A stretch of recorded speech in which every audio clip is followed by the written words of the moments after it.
So here is a new free motion quilting project video of the Duchess Reigns. You can see her all stretched out here on this table.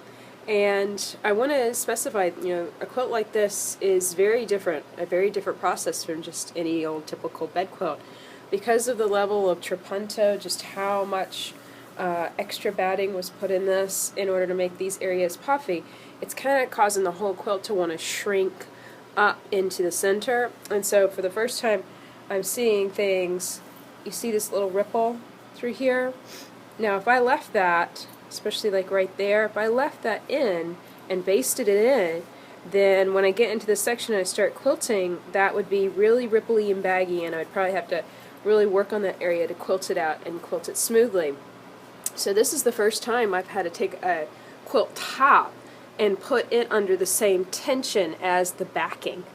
And so you can see it's taped on this side with masking tape because it was not on the edge of the tables. And over here I'm using these table clamps that I found on eBay. They are called camping table clamps, is what you want to search for on eBay.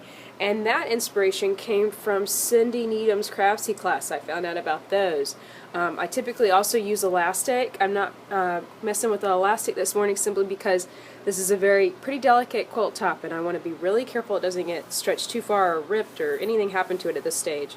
So even with the extra tension on it, I'm still needing to really work as I base this to press this with my hand and smooth it out and then place my pen, and I can't do that with one hand, so I can't demonstrate it, but you can definitely see how many pens I'm using, how close together they are. Here's my hand, and so you can see in this space I've got 6 pens at least, so I'm being really careful there.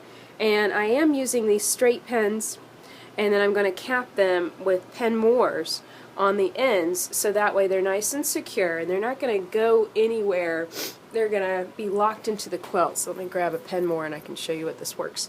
So basically you just pick a pen, pick this one, and yeah, I stabbed myself with a pen, so I'm bleeding a little bit. I gotta be careful, right? And you just slide it in like that, so it's capped. It's not going anywhere. It's gonna lock that pen in place.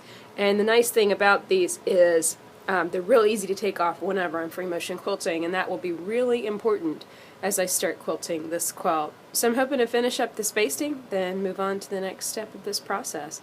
And of course, go find a band-aid for my finger because I do not want to bleed on this white quilt.